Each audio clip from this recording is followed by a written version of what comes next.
வணக்கம் Sri Kuberan TV channel நேர்களே, நான் உங்கள் அன்பான சயின்டிபிக் வேதிக் அஸ்ட்ராலஜர் அஸ்ட்ரோரஞ்சி பேசுகிறேன். நல்லது நினைப்போம், நல்லதே நடக்கும். இந்த வீடியோவில் நம்ம என்ன பார்க்க போறோம்னா, நவம்பர் 2025 எத்தகைய ஒரு காலகட்டமாக, பலாபலன்கள் நிறைந்த ஒரு மாதமாக சிம்மராசிக்காரர்களுக்கு இருக்க போகிறதுன்னு பார்க்க போகிறோம். அறிவியல் சார்ந்த ஜோதிட கருத்தை எந்த விதத்திலும் மூட நம்பிக்கை மிக்ஸ் பண்ணாமல், அதாவது அறிவியல் சார்ந்த விஷயத்துக்கு அப்பாற்பட்ட எந்த ஒரு விஷயத்துக்கும் போகாமல், பரிகாரங்கள் அது மாதிரி விஷயத்துக்கெல்லாம் போகாமல், உள்ளது உள்ளவாறு மிகைப்படுத்தாமல், எப்படி ஒரு கிரகமும் கோச்சாரத்தில் ஆண்டு கிரகமாக இருந்தாலும் சரி, மாத கிரகமாக இருந்தாலும் சரி, எத்தகைய ஒரு தாக்கத்தை சிம்மராசிக்காரர்களுக்கு 2025 நவம்பர் மாதம் கொடுக்கக்கூடிய அமைப்பு இருக்குங்கிறது நம்ம கொஞ்சம் துல்லியமாக பார்க்க போகிறோம். இப்போ பாருங்கள், சிம்மராசிக்காரர்களுக்கு ஆண்டு கிரகம் என்று சொல்லப்படுகிற சனி அஷ்டம சனியாக நீடித்து இருக்கிறார். கடந்த 5 மாதமாக அஷ்டம சனியால் பாதிக்கப்பட்ட சிம்மராசிக்காரர்களுக்கு நவம்பர் மாதமும் அதே கண்டினியூ ஆகுது. குரு 11ஆம் இடத்துல இருந்த குரு இப்போ என்ன ஆகிறாருன்னா 12ஆம் இடத்துக்கு வக்ர ரீதியாக கடகத்துக்கு சனி 8ல் குரு 12ல் அப்படிங்கிற மாதிரி ஒரு அமைப்புகள் கொடுக்குதுங்க. அதே சமயத்தில் 7ஆம் இடத்தில் ராகுவும் ராசிக்குள்ள கேதுவும். ஸோ கண்டிப்பாக சிம்மராசிக்காரர்கள் எல்லா விஷயத்துலையும் கவனமாக இருக்கக்கூடிய அமைப்புகள், நட்பு, உறவு, பங்குதாரர்கள், கம்பெனி விஷயங்கள், வியாபாரம், உடம்பு உபாதைகள், செலவுகள், குடுக்கல் வாங்கல், இது எல்லாத்துலேயுமே கொஞ்சம் கேர்ஃபுல்லாக இருக்கக்கூடிய அமைப்பு தான் ஆண்டு கிரகமாகிய குரு, சனி, ராகு, கேதுகள் கொடுக்குறார்கள். மாத கிரகம் எப்படி இருக்குன்னு பார்க்கும் பொழுது, ராசி அதிபதியாகிய சூரியனே பார்த்தீங்கன்னா 3ஆம் இடத்துல நீச்சமாக இருக்கார். ஸோ மாதத்தின் முதல் 2 வாரம் நீச்சமாக இருந்து, மாதத்துக்கு அப்புறம் 2 வாரத்துக்கு அப்புறம் தான் பார்த்தீங்கன்னா விருச்சிகத்துக்குள்ளே போய் குரு பார்வை பெறுகிறார். ஸோ முதல் 2 வீக்ஸ் சிம்மராசிக்காரர்கள் நம்ம கேர்ஃபுல்லாக இருக்கணும். ராசி அதிபதியும் பலவீனமாக இருக்கிறார், மற்ற கிரகங்களும் சுமாரான அமைப்பில் தான் இருக்கிறதுங்கிறது நம்ம தெரிஞ்சுக்கணும். வண்டி வாகனத்தில் ட்ராவல் பண்ணும்பொழுது கேர்ஃபுல்லாக இருக்கணும். நைட் நேரம் ட்ராவல் பண்ணும்பொழுது, இரவு நேரம் ட்ராவல் பண்ணும்பொழுது, பயணிக்கும் போது சற்று கவனம் தேவை. அது முடிஞ்ச வரைக்கும் அதை அவாய்ட் பண்ணிக்கிறது நல்லது.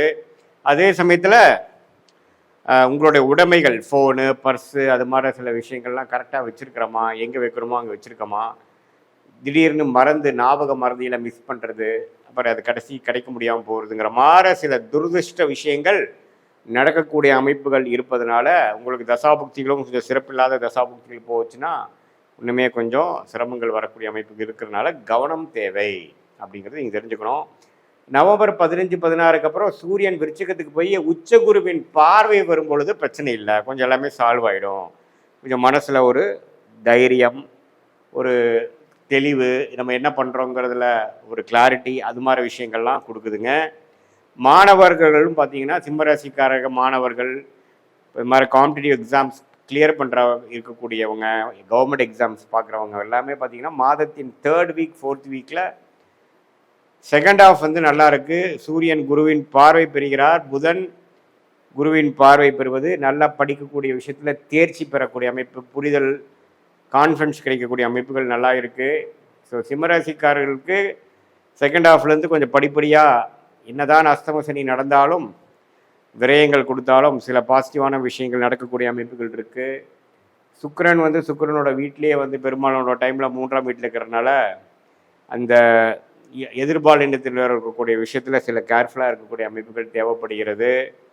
அதே சமயத்தில் உங்களுக்கு ராஜயோகாதிபதியாகிய செவ்வாய் 4ஆம் இடத்துல உச்சம் பெறுகிறார். ஸோ வீடு, இடம் சார்ந்த விஷயங்கள் நன்மையாக நடக்கக்கூடிய அமைப்பு. ஒரு இடம் வாங்குறது, ஒரு பூமி வாங்குறது, நம்ம நாளாக இன்வெஸ்ட் பண்ணிட்டு இருந்தவங்களுக்கு ஒரு சொத்து அமையிறது, அதெல்லாம் அருமையான ஒரு வாய்ப்புகளை கொடுக்கக்கூடிய ஒரு மாதமாக 2025 நவம்பர் மாதம் சிம்மராசிக்காரர்களுக்கு இந்த அஸ்தமசனியின் நடுவில் பாலைவனத்தில் ரோஜாபுரம் வர ஓரளவுக்கு நல்ல விஷயங்கள் நடக்கக்கூடிய அமைப்புகள், குறிப்பாக செகண்ட் வீக் அப்புறம் வரக்கூடிய அமைப்புகள் பரிபூர்ணமாக உண்டு.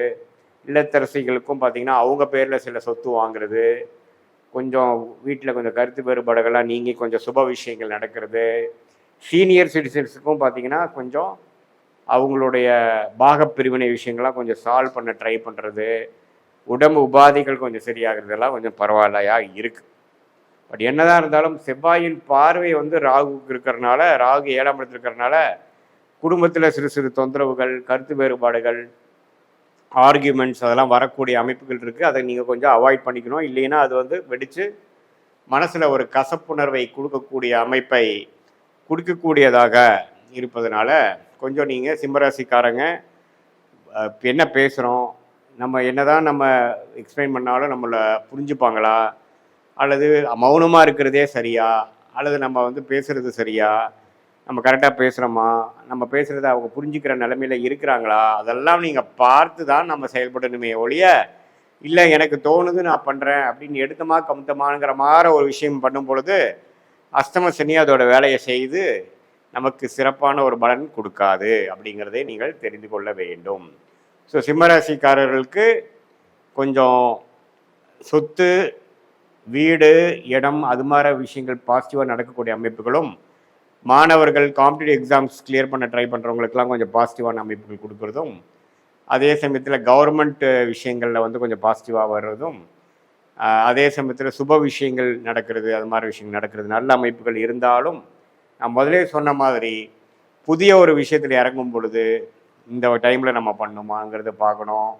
அதே சமயத்தில் உங்களுடைய உடைமைகளை கவனமாக வைத்து கொள்ள வேண்டும்.